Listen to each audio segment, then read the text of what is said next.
Farewell Perkz. Yeah, let's see that video. Let's see. Go today. Very well. Very well? Yeah. Who do you play against?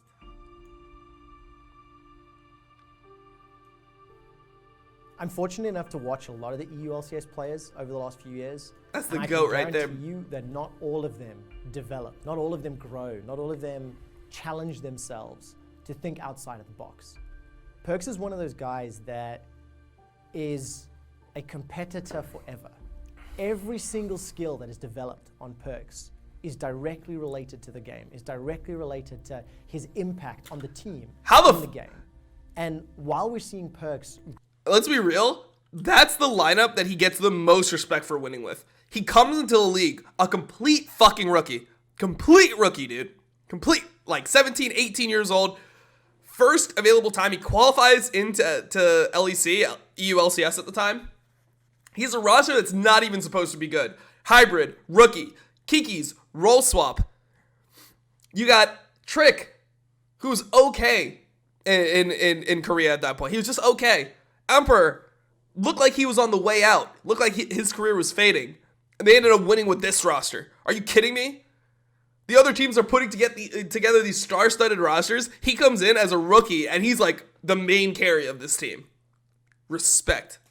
His impact on the team in the game. That's crazy. And while we're seeing Perkz grow off air, and while we're seeing Perkz grow in the social media spotlight and learn how to handle that pressure, it's also complementing his game. It's also complementing elements of his performance.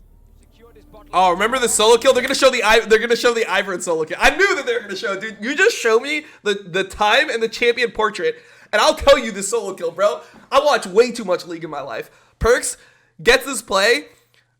He chases Faker into this little area right here on the minimap. This I'll show it to you guys. Hold on, I'll just keep my camera here. Chases him into this little area, knocks him back. Faker flashes over the wall. He follow flashes with the Ivern shield and kills him, bro. I watch all these games, bro. I remember all this shit. Let's see it. Here comes a play on a Faker exhausted. Zon keeps away from the wall, not quick enough to slow. There's a flash to chase. It is what it is. And one of my favorite things about Perkz specifically is you really get a sense that winning and being the best and performing, but not just for Perkz, for G2, for the team, for his teammates, that's what matters. And that's something that you don't see with everybody. When you want to be a superstar, a lot of people are focused on their own performance. And Perkz has managed to spread that to everybody around him. Defensive flashes, Yankos has already killed him. Now Yankos is turning it back around. Defensive flash from Uzi. Teleport's coming down. This was the best game he ever played. This was the best game of a Western player of all time. Just let that sink in. This was the best game a Western player has ever played in the history of League of Legends.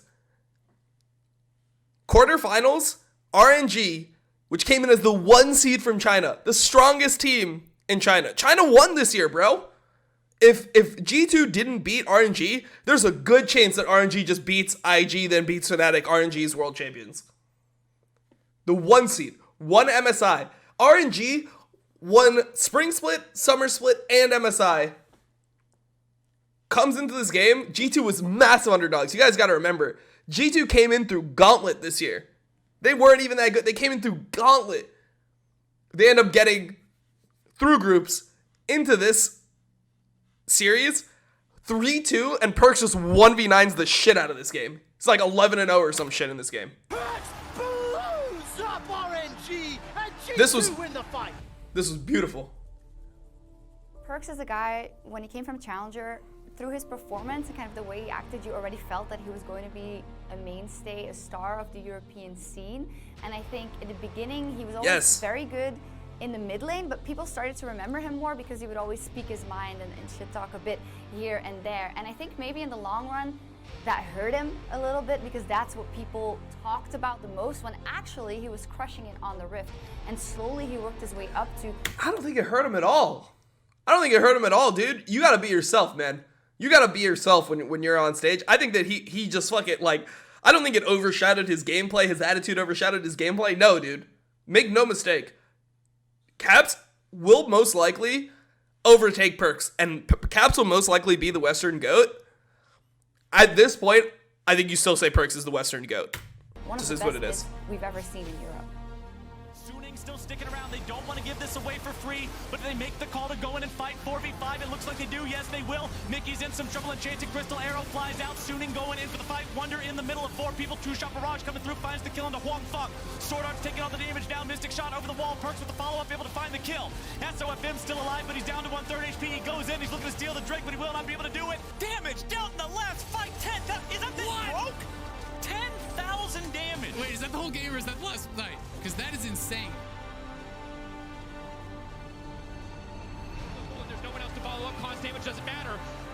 The ulti comes out. It's such a close exchange. For now, they're winning, but Perkz is coming in. This is his hero moment. If he wants to turn this fight in favor of team, this could be the game. He gets the fighting moment. Faker is gone. Teddy's next on the list. There's no way he can duel Yasuo. Amada's coming in, but he's just walking into the meat grinder of Perkz. Con, can he do it? They've done enough. They've done it. They're gonna G2. Con, can he get it done? He can't. The Vladimir. They can't do it.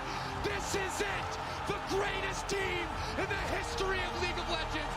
Taken down by the greatest team Europe has ever produced. FPX, get ready. G2 is heading to Paris.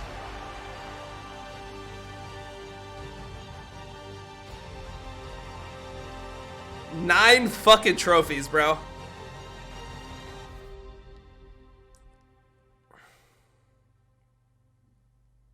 Nine trophies, man.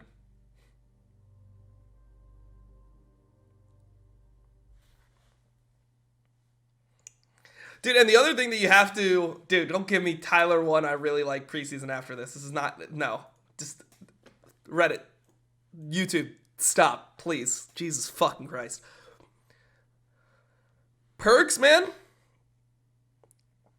The thing that people, like, don't understand is... Like, the reason why he has to go to AD carry... He didn't have a good last split playing AD carry, but he just didn't want to play AD carry. He had to play AD carry for G2 to succeed because of, like, how the bot lane looked when Caps was in the bot lane. You look at what happened when Caps played AD. Caps was a liability up until finals versus Fnatic, where they ended up winning, you know, and Caps ended up pulling out the Kog'Maw.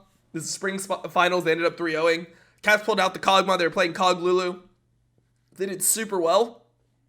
Up until then, Caps was a major liability in the bot lane. Like, there were some games where he just power inted so hard that you'll, like, I don't know. I think the Philios game was legendary, right? He died, what, 8 times in 15 minutes? Most deaths anyone has ever had at 15 minutes. Like, Caps were just hard int as AD carry sometimes. So the chance that, or the best chance that G2 had to win was to put Perkz back bot, put Caps back mid. When Perkz played mid in spring for G2, he was by far the best mid in the league in spring. Who was close to him in spring? There was no one that was as good as him. I mean, the second best mid was probably Nemesis in spring, and he clapped him in finals. So the thing that makes Perkz the GOAT is, sure, he's got the results or whatever, 8 championships. He's played the best game that a Western player has played of all time. He has that under his belt, etc. The thing that to me solidified Perkz as the GOAT is when he role swapped to AD, and in 2019 he was the best AD carry in the world. Like, not even really debatable. Not even really debatable at all. And he not only was able to perform on the standard AD carries, the Zayas, the Kaisas, like, he was great on them, right? Top tier. Mechanically, in terms of his ability to pilot the champions proficiently, top tier. One of the best Zaya in the world. Straight up, the best Zaya in the world. Undefeated at Worlds. People had to ban it. Kaisa, people had to ban it. Even when he played like Ezreal Varus, he was still extremely good. That wasn't what made Perkz the best AD carry. It was the fact that he revolutionized bot lane, and everyone just was inspired and started copying the things that he was doing. 2019, Jackie Love, yeah, just no. And I'm still gonna tell you why. Jackie Love in 2019 was nowhere close to as good as Perkz. And the reason was because they didn't have the versatility. They tried to do what Perkz was doing. They literally tried to do what Perkz was doing. It's true, chat, calm down. Yeah, you guys are just fucking stupid. I don't give a fuck about any of you guys' opinions. This is the facts. This is the facts you guys don't want to hear. 2019, Perkz was the best AD carry in the world. Straight up. Indisputable. And he could play everything. The fact that they could flex Syndra the whole tournament. That's why G2 went so far. That's why they went farther than IG. Because they could flex the things like the Syndra. Everyone tried to play Yasuo. Literally everyone was playing Yasuo at that tournament. Teddy was playing Yasuo. Couldn't play it as well as Perkz. They're still playing it. People were trying to play the Syndra. Jackie Love tried to play Syndra. Do you remember how bad Jackie Love's Syndra was? When G2 would play Syndra, they would level 2 kill their lane every single time. Every single time. Every single fucking time they're level 2 killing their lane on Syndra. Other laners, they would just go even, and then they would just slowly like get out scaled by the enemy AD. He could pilot chainings that no one else could pilot in the bot lane. And that's part of the reason why G2 is so strong. They could flex so many picks. Who denies that? No one denies that. People just randomly are rewriting it. People are saying Uzi. Dude, Uzi didn't even make it out of groups that year. And Uzi had a horrible flaw that year. That was the year in 2019 where they would only play around bot lane and he required resources the entire fucking time. Where Perkz could play strong side, weak side, he could play mages, he could play melee fucking carries, he could play the standard AD carries. Hey Dom, do you think TSM with Bjergsen as coach will be able to utilize Honey? Personally, I feel Honey was mostly picked to help Sword Art assimilate into the team. Picked to assimilate Sword Art into the team. How does that take... What? You know that Huni is Korean and Sword Art is Taiwanese, right? I don't think that has... I don't see that at all. I don't see that at all. Dude, Uzi was just like... Was not playing well that tournament.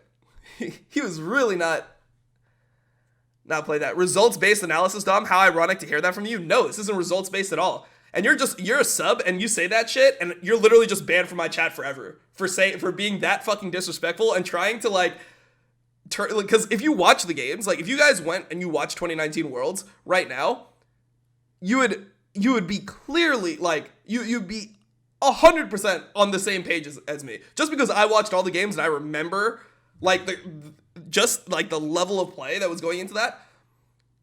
Perkz was better on Xayah and Kai'Sa, which were the traditional AD carries, than the other players that were supposed to be the best AD carries in the world.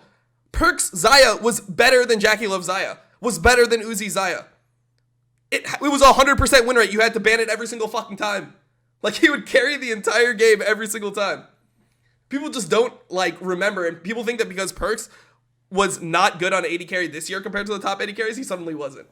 He suddenly wasn't good in 2019. No, he revolutionized bot lane in 2019.